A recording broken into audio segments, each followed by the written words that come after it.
Exodus 12, 40 through 42. The time that the Israelites lived in Egypt was 430 years. At the end of 430 years, on that same day, all the divisions of Yahweh went out from the land of Egypt. It was a night of vigil in honor of Yahweh, because He would bring them out of the land of Egypt. This same night is in honor of Yahweh, a night vigil for all the Israelites throughout their generations.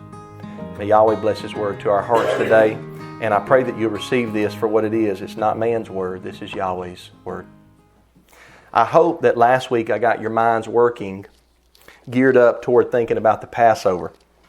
That was my goal. And I hope that I met that goal.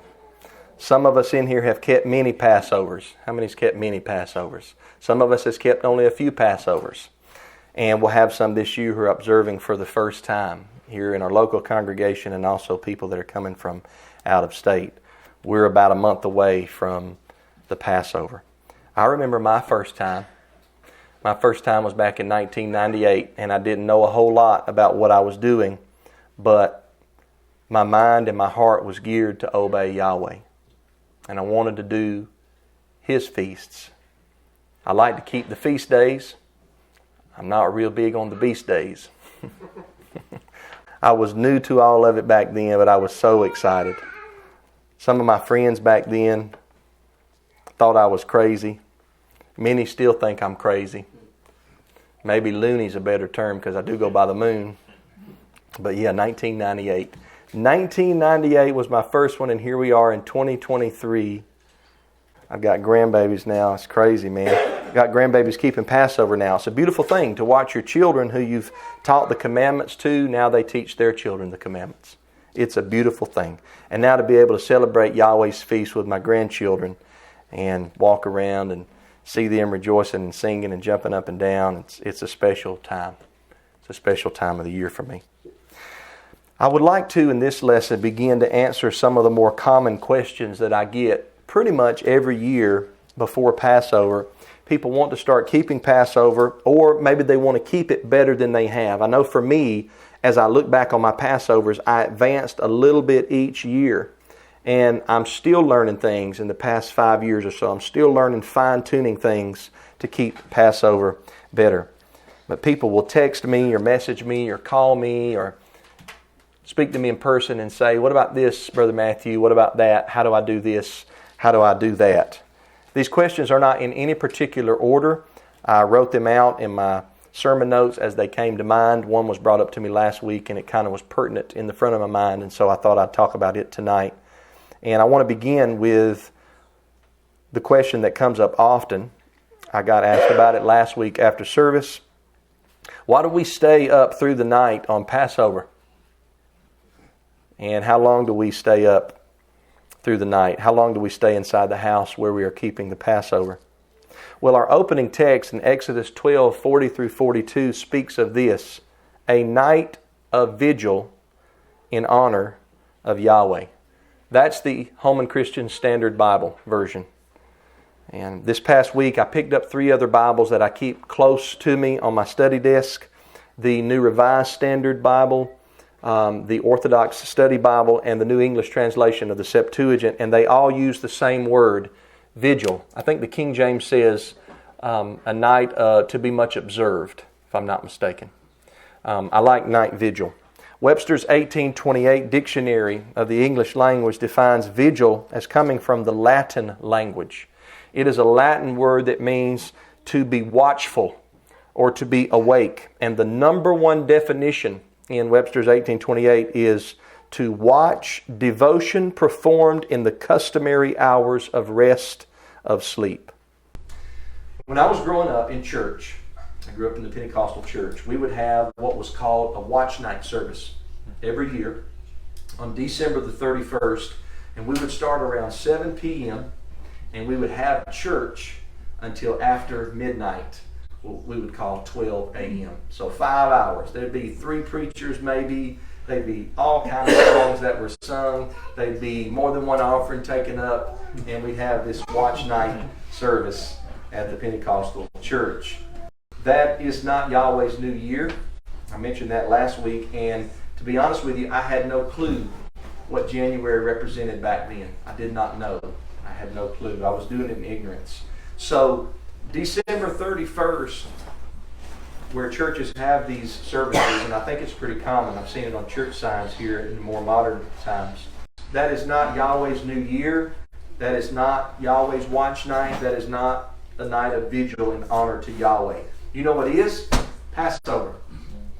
Passover is Yahweh's watch night. It's the night in honor of Yahweh. Some translations of Exodus 12, 40 through 42, catch this now. Some translations interpret the first half of that verse as Yahweh watching over Israel. So if you're reading the New Revised Standard or the English Standard, the translators will interpret the verse as Yahweh watching over Israel. And then the second part is Israel doing a watch for the Passover that was going to take place, the destroying angel, when Yahweh passed over through His destroying angel. But some translations of the Bible, HCSB, the one I read from, and World English Bible, among them, they interpret both parts of the verse as the Israelites performing a vigil. The Apollos Old Testament commentary states on page 247, the commentary on Exodus, it states this, I like this, quote, "This verse is perhaps best understood as stating that the Israelites must keep vigil on this night of the year in honor of Yahweh because He kept vigil on the first Passover night on behalf of the Israelites." End of quote. I like that from Mr. Alexander there in his commentary. So, we still observe this night vigil today for Passover because the end of verse 42, it says, "A night vigil for all the Israelites throughout their generations." So whether we are physical Israel or joined to the covenant, we follow the terms of the covenant, so we obey this particular commandment. It is a night vigil for all the Israelites or those joined to Israel. Now this is probably a good place to bring up Exodus 12:14. This day is to be for you a memorial, and you must celebrate it as a festival to Yahweh. You are to celebrate it throughout your generations as a permanent statute. So we see the ongoing, lasting ordinance of Passover here in Exodus 12:14. That is this day. But I want to center in on the word memorial.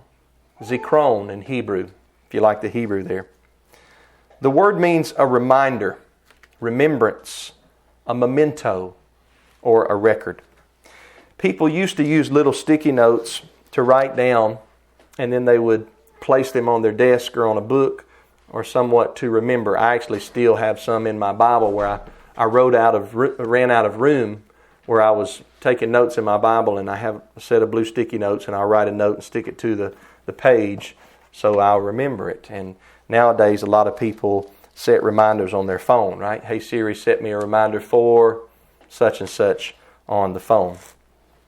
All of the ordinances of the Passover are reminders, mementos, memorials of that first Passover. The destroying angel doesn't fly over the home of where we keep Passover now, but each ordinance reminds us of what took place long ago back in the land of Egypt. And so as we, and maybe even more importantly our children, watch us observe each memorial or memento or remembrance, they're reminded of what took place the first Passover. You can read to your children Exodus 12. You can tell them about the Passover. But the best way for them to learn is to actually do the Passover. It's just like on the job. A lot of times the best way for a person to learn is not by being told what to do, but by watching you do it and doing it with you as the boss, right? Those of you that have trained people know that that's the case. If we remove any of the ordinances of the Passover, we are removing a part, however small, of the Passover. We're removing one of the memorials. It might be good here to bring up Matthew 5:19, where Yeshua says, based upon what I've just said in verses 17 and 18, don't think I came to destroy the law or the prophets. He says, therefore, whosoever of you break or loosen the least of these commandments, the least, shall be called least in the kingdom of heaven. But if you practice and teach them, what's the them? Even the least of the commandments, right? You'll be called great in the kingdom of heaven. So just because something is small in the Torah doesn't mean that it's insignificant.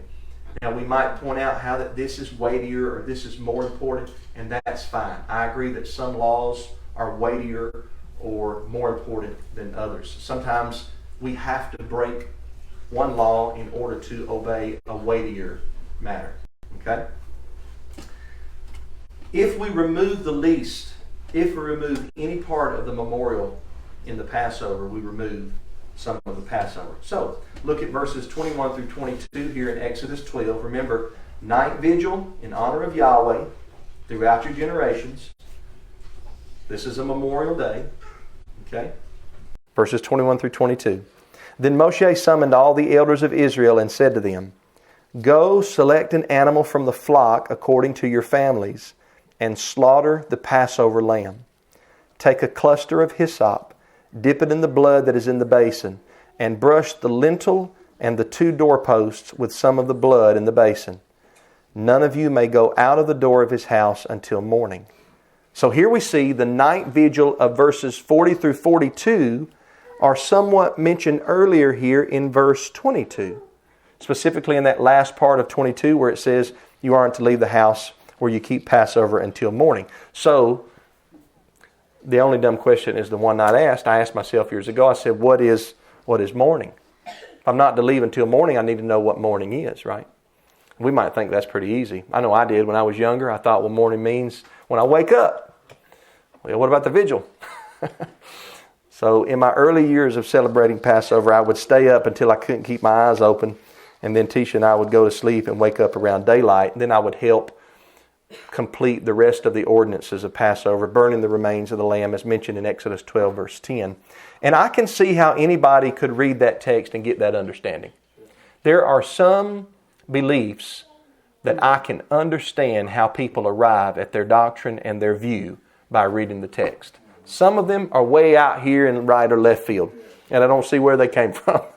But some of them, even though I disagree, I can see, hey, I understand why you understand it that way, why you view it that way. This is one of them. I get that. And that's where I was at one time. But I believe I was deficient in my understanding because I wasn't reading in the cultural, historical context of the passage. We have to remember there's not only a literary context where we read before and after and we interpret words in light of how they're used. There's also a historical context and a cultural context. Right? Probably 10 to 15 years ago, I'm not exactly sure when, I'd say roughly around that time, I started to question my view because I was reading verse 11. I study Exodus 12 every year when the Passover comes around. And I read verse 11, and part of the commandment of Passover says, here is how you must eat it. The it there is the Pesach lamb, the Passover lamb. Dressed for travel.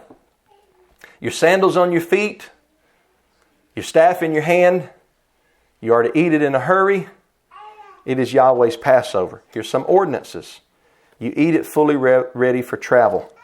This is why we've always had our children put their shoes on to eat the Passover. And I've had my loins girded. Some Bibles will say your belt on your waist. Your loins girded in Hebrew culture basically meant a man would pull up a long robe and kind of tie it in the middle, and so that he could walk faster or travel faster. Basically, like the HCSB says, you're ready to leave. Yahweh's fixing to pass over the house by means of the destroying angel. And after that last plague, that final plague upon the firstborn in the land of Egypt, you're going to have to leave Egypt. So eat it in a hurry.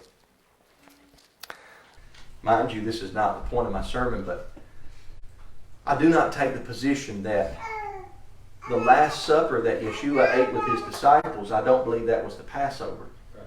And I could probably teach a good 90 minutes on it. Maybe I will one day. Again, it's been a long time since I taught on it. But one of the reasons is because the Passover, you have your shoes on your feet, right? Mm-hmm. But the night when Yeshua ate the Last Supper with his disciples, they had their shoes off. They washed one another's feet. I think it was a preparatory meal for his disciples' graduation, so to speak. And I don't have time to get into that right now, but I think Yeshua knew that year he was going to be the Passover. not the literal lamb, but he was going to be the antitypical lamb. And so he was killed on the 14th day of Abib. The alternative view, you would have to have him killed on the 15th day of Abib. So you have to ask yourself, does it make more sense that he would be crucified on the 14th day of Abib or the 15th, which is the first day of unleavened bread, which is a high holy day? Got to ask yourself that. Maybe I'm going on a rabbit trail, but I'm not going to eat the rabbit.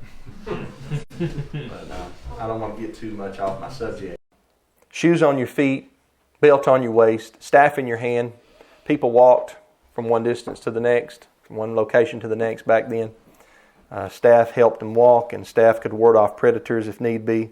I always encourage at least the heads of the household to have some kind of a staff beside you. You say, Brother Matthew, you think it's important? Well, it's one of the ordinances. So that when your child, or now my grandchildren, look over there at their grandfather, they see a staff, and they remember next year, grandfather's got that staff at Passover. And they'll see he takes Yahweh's law seriously. And maybe one day they'll look down and say, Grandfather, you got your shoes on your feet? You got your belt on, Grandfather? You got your loins girded? Are you eating it in a hurry? And I want them to ask those questions as they get older. The children see all of it, and they're reminded as we rehearse, this is Yahweh's Passover. This is Yahweh's Passover. So back to my point about not leaving the house till morning. Verse 11 got me to thinking that my understanding was wrong, that I had to wait all the way till daylight, which is in the Bible one definition of morning. Dawn or sunrise. That's one definition of morning in the Bible. But if the Israelites didn't leave the house until dawn or sunrise, why does Yahweh tell them to be ready for travel and eat it in a hurry? I asked myself that question. Sundown, this time of the year, is around what we would call 8 p.m.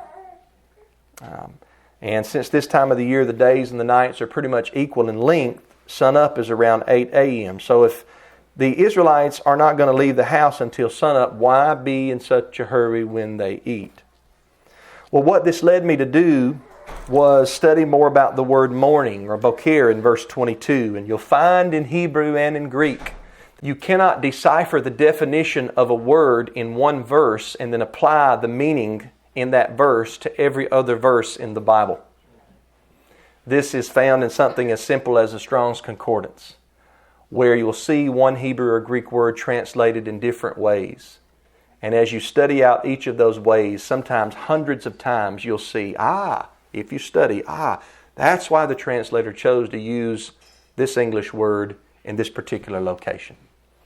So we don't want to be guilty of what I've seen some people do, is because they like one definition, they take that definition and apply it to every single place that the word is used in Hebrew or in Greek, sometimes to fit a pet doctrine. We don't want to be guilty of that. But I did find out that this word morning can refer to early in the morning, while it's still nighttime or dark outside. The last half of the night. My tongue wants to say the last 6 hours of the night, and that might help you understand, but in Hebrew culture, the nighttime didn't have hours, but they had watches. Hours were only during the daytime. Hours were determined by the position of the sun in the sky. And depending on what time of the year you were in, an hour could be longer or shorter. When Yeshua said there are 12 hours in a day, he wasn't saying there's 12 60-minute periods in a day. 60-minute period came later. It's 12 segments depending on the position of the sun. So in the wintertime, the hours would be shorter. In the summertime, the hours will be longer. Everybody tracking with me? Mm-hmm. I hope you are. The way that the Israelites would know when the last half of the night was, at least on Passover, was by the position of the moon in the sky. Because Passover is always at the fullness of the moon. Psalm 81, blow the shofar in the feast month on the Chag, the pilgrim feast. This was a statute for Jacob. He went out throughout a land in a foreign language, and he removed Israel's shoulders from the burdens, and their hands were freed from the baskets. And he says, blow the shofar at the full moon. When the sun sets in the west, the full moon rises in the east. And that's the only night of the month when the moon is in the sky, the night sky, all night long, is on the full moon. And you can know when the night is halfway over by when the moon is directly overhead. Just like you can know when what we call noon or high noon is during the day by when the sun is directly overhead. Right? That's how the ancient Israelites would know, okay, the last half of the night is upon us. The moon has started to go down instead of come up. At lunar midnight, the moon would be directly overhead, and then it would start going down towards the west. In verse 29 in Exodus 12, it says this, "At midnight Yahweh struck every firstborn male in the land of Egypt." That's not talking about what we call 12 a.m. What we call 12 p.m. is not necessarily midday, and what we call 12 a.m. is not necessarily midnight. The middle of the night has to be in the middle of the night. And at this time of the year, 12 a.m., you're only about what we would call 4 hours into the night. So you're not quite halfway through the night. So biblical lunar midnight would be around what we would now term about 2 a.m. That would be when Yahweh passed over the houses. After the last plague hit the land of Egypt, full moons directly overhead, Moshe and Aaron were summoned and told to leave with all their people and with their flocks and herds. And the text says that they were sent out quickly out of the land. Verse 33, if you want to write that down. They were sent quickly. And it was due to the potency of the last plague. Imagine all the houses, innumerable, that had a firstborn and the house wasn't protected by the blood of the Lamb. And your firstborn male, whether it be a human being or an animal, died. Imagine the cry that went out, the worst of all the plagues. The Egyptians said, "Get them out of here or we're all going to die." So they left quickly. This is what verse 22 is speaking of when it says, "None of you may go out of the door of his house until the morning." After lunar midnight, after that last plague hit, they went outside. And what did they do? They burned the remains of the lamb. And then they left. They exited. That's why we call the book Exodus from the Greek Septuagint. They exited the land of Egypt. Now, the word morning can be used in this sense, the last portion of the night, in both the Older and Newer Testaments. Let me give you two examples, and maybe you can find more as you study. One example is in the book of Ruth, one of my favorite books I've ever preached through. I love preaching through the book of Ruth. But in Ruth 3, Ruth laid down at the feet of Boaz secretly at midnight, and he was startled. It startled him. Now, once he realized it was Ruth, he was probably excited because he loved her and she loved him, and he was going to be the kinsman redeemer. He said, "There's one closer to me. We got to check with him and make sure he doesn't want to redeem you." And he didn't want to redeem him, and so redeem her, and so Boaz got to redeem her. It's a beautiful story. They had a baby. It's wonderful. The text says that she laid there at his feet until the morning, but then it says that she got up while it was still dark. Now, literally in the Hebrew, it says she got up before a man could recognize his companion. And that refers to the dark hours. So the last of the nighttime is referred here in this text as morning or bokir. Another example of this in the Newer Testament is in the book of Mark, chapter 1, verse 35, where Yeshua got up to pray. It says that very early in the morning, while it was still dark, he got up, went out, and made his way to a deserted place, and he was praying there. The King James Version reads, "And in the morning, rising up a great while before day." Again, this shows that the word morning, whether in Hebrew or in Greek, has flexibility. It has what's called a wide semantic range, and sometimes it means while it is still dark. And we talk that way too sometimes. I'll go into work and I have my sons there in the truck with me, and they'll be talking, and I'll look at them and say, "Man, I've been up since 3 o'clock this morning. I couldn't sleep last night." I say 3 o'clock this morning. That's because in our culture we still talk like that. And that's exactly the way that it was in Hebrew culture. The last half of the night. Another example of this is with the last watch of the night called in the Bible either the morning watch or the fourth watch of the night. Now, I'm not going to go over this one in detail. I'm going to give you some homework. You can compare these scriptures. Exodus 14:24, 1 Samuel 11:11, Matthew 14:25, Mark 13:35, and Luke 12:38. When you look up those verses, the morning watch is also called the fourth watch of the night, and it's the last portion of the nighttime. And under Roman rule, the night was divided into 4 segments. Under Hebrew, it was probably divided into 3 segments when you look at that Exodus 14 passage. This is another text or texts that show that morning can mean the last portion of the night. So that answers one question. Why do we stay up all night or most of the night on Passover? And how long do we stay in the house till Passover or that particular night is over with? I guess we did touch on a few other things, and that was good, like eating with the shoes on your feet and eating in a hurry. Those are ordinances as well. And the whole concept of keeping memorials or reminders, I think that's important. But that's why we stay up through the night during the Passover. Yet we leave the house and go outside to burn the remains of the lamb after around what we call 2 a.m. Now, I'll close talking about this. Last year, who was here last year for Passover? We had a hiccup last year. I was playing a video I had put together for all of us, but mainly for the children. I want to do something for the children. And as I was sitting right here in the front, I think it was Brother John Bokir. I think he came up to me and he tapped me on the shoulder. And he said, "Brother Matthew, we've got a bit of a problem." And I said, "What is it?" He said, "The bathroom doesn't work." Oh boy. So we got about 100 people here. And we have no bathrooms.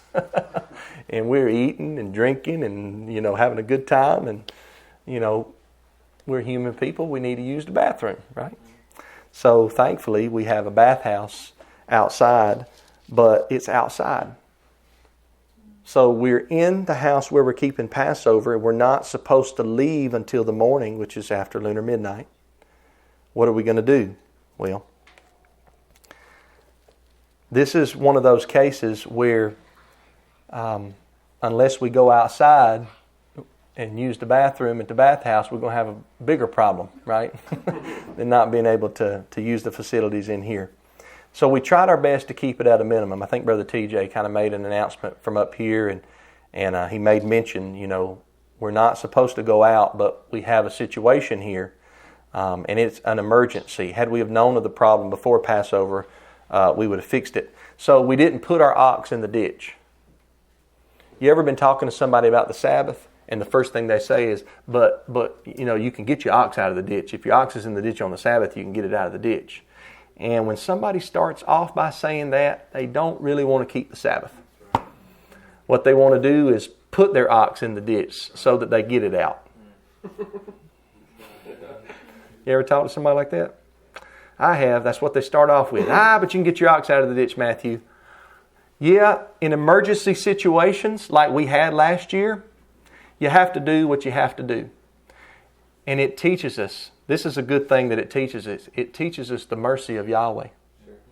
We weren't trying to disobey Yahweh, but we had to break one of Yahweh's memorial laws in order for our human need to be taken care of. Kind of like with the disciples going through the grain field on the Sabbath. So in Luke 14:5, Yeshua, he answered the people that were getting onto him for healing somebody on the Sabbath or making somebody whole on the Sabbath. He said, "Which of you having a donkey or an ox that has fallen into a pit will not immediately pull him out on the Sabbath day?"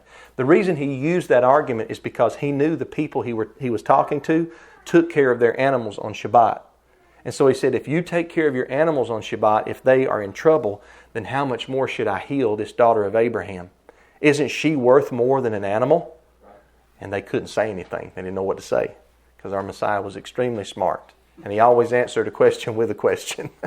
He always did that. So what happened last year was an emergency situation. We did not put our ox in the ditch, so to speak, but it happened. We had no control. We did what we had to do. We were still trying to keep it to a minimum. I remember when it was my time to go out, I only went out one time.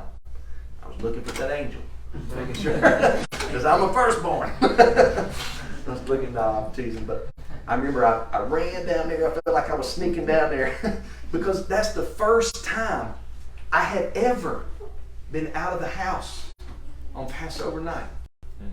And I've been keeping Passover for a long time, since '98. That was the first time I ever broke that particular ordinance, because I learned it way back then, even though I think I misunderstood staying in the house till daylight. But I at least was still, keeping that part of the ordinance the best that I knew how. I'd never had that happen before. But Yahweh's merciful, right? Yahweh's mercy is not an excuse for us to disobey Yahweh's law. But when emergency situations arise, it's perfectly fine. And human need was more important than that particular ordinance of the Passover.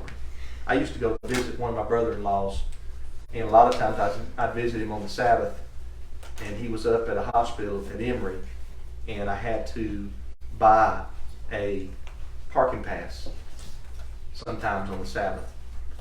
And I would buy a parking pass, and I would sit with him. Sometimes I'd buy it, and I wouldn't get up there till after sundown, and I'd buy it, and I'd stay the night with him. And I didn't feel bad about buying the parking pass on the Sabbath, because my brother-in-law was sick and shut in the hospital, and he liked for somebody to sit there with him, and sometimes I'd read scriptures to him or talk to him when he wanted to talk. And I personally think that was okay. I wasn't buying that parking pass to consume upon my own desires and lusts.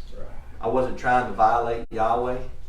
Somebody asked me this past week an honest and serious question about an individual that the only way, they're in a particular country, they do not have a car, and the only way that they can get to the Holy Convocation is to get a bus pass, show it to the driver, and go on that bus to the Sabbath Convocation. And they asked me, and my answer may be different than what some leaders may answer, but I said, let her get the bus pass and take the bus to the Holy Convocation so that she can be with brothers and sisters on the Shabbat.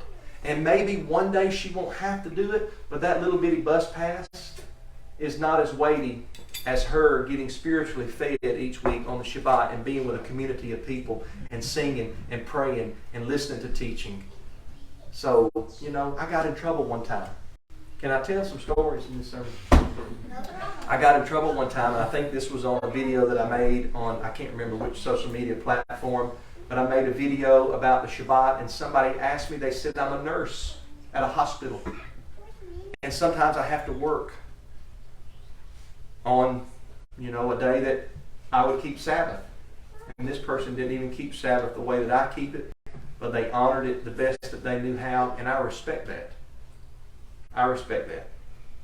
Some people may have a problem with that, but I respect where people are at, and I think Yahweh deals with us in levels and at different cases and different times. But I told him, I said, if you're taking care of a person or people and you're nurturing, you're doing an act of healing. Somebody gets carted in that doesn't keep Sabbath, but somebody gets carted into a hospital, and sometimes it's a life or death situation. You think the doctor and the nurse is to say, nope, it's the Sabbath. We can't help the person. I said, it's okay. And I said, you have a choice. You could work, and the money that you would make on that day, give it away to the poor, a widow, or an orphan. Or you can substitute it for another day and make sure that you honor the other day that you are able to get off that week. Some people have a problem with that, but I see case law for this in Numbers 9, where two men couldn't keep the Passover in the first month, and Yahweh said, keep it in the second month. That's right. Even though the commandment said do it in the first month. See, Yahweh's merciful in His Torah. He's merciful in His law. So nursing is a form of healing. Yeshua said it's lawful to heal on the Shabbat. So I gave that. Boy, you ought to have seen the Pharisees came out. They came out of the woodworks, boy. You false teacher. I said, yeah, that's what they told our Messiah too when He healed somebody on the Shabbat. Last year was a great example of a real situation where our ox was in the ditch on Passover night.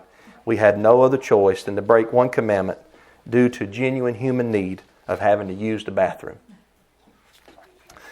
It's okay to use the bathroom on the Shabbat. Creflo Dollar said you couldn't use the bathroom on the Shabbat if you were Jewish. There was only one sect, the Essenes, that didn't allow using the bathroom on the Sabbath. You won't find that in the Torah. Right? You won't find that in the Torah. Don't listen to Creflo. Listen to Yahweh. So that was a good lesson on the mercy of Yahweh. How many know that no matter how much we prepare ourselves, sin can still pop its head up? That's right. And we still need to ask Yahweh for mercy. Zechariah, Luke 1 says, Zechariah and Elizabeth were both righteous, walking in all the commandments and ordinances of Yahweh, blameless. But then an angel came into the temple and told him, you're going to have a child. And Zechariah didn't believe it and was struck dumb. At the moment you think that you're righteous, something can pop its head up. James chapter 2, 14 through 26. Beautiful chapter on works, right? But James chapter 3, I think it's verse 2, says, for we all stumble in many ways. So right after he says, Abraham was justified by works, he said, we all stumble in many ways. Let's stay humble, brothers and sisters. Let's stay humble. We've covered a lot of information in this lesson. I hope it's been beneficial to you, and I hope you've either learned something that you didn't know, or I hope that you understand something better that you already did know. I'm going to pick this back up next week. I'm going to answer some more questions, some more of the common questions that I get pretty much every year that Passover rolls around. And Yahweh's will, and we shall live. To close out today, I have written here that I'd like to sing our song from Joshua since we've talked about the book of the law. Right? Y'all ready, children? Help Brother Matthew. This book of the law shall not depart from your mouth, but you shall think on it day and night. Be careful to do what Yah tells you to do so that you will have good success. Don't turn to the right, don't turn to the left, but stay on the narrow path. Be careful to do what Yah tells you to do so that you will have good success. I love everybody. Do you love Yahweh? Hallelujah.